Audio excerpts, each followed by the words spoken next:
बॉलीवुड अदाकार शाहरुख खान की बेटी आर्यन खान को मुंबई क्रूज ड्रग केस में क्लीन चिट दे दी गई है।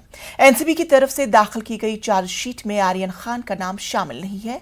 सिर्फ 14 लोगों के खिलाफ चार्जशीट दायर की गई है। आर्यन समेत 6 लोगों को सबूत की कमी की वजह से क्लीन चिट दे दी गई है। एनसीबी इस चार्जशीट को कोर्ट रजिस्टर में जमा कराएगी। इस चार्जशीट की रजिस्ट्री से तस्दीक की जाएगी और फिर इस चार्जशीट को अदालत में जज के सामने पेश किया जाएगा। इस केस में कुल 20 मुलजमीन हैं, जिनमें से 18 जमानत पर बाहर हैं और 2 अब भी जेल में कैद हैं। जेल के अंदर मौजूद 2 मुलजमीन के नाम अब्दुल शेख और जुनैद यग्गोर हैं। चार्जशीट की कुल 10 जिल्दें हैं जो 6000 सफ़ात पर मुश्तमिल है।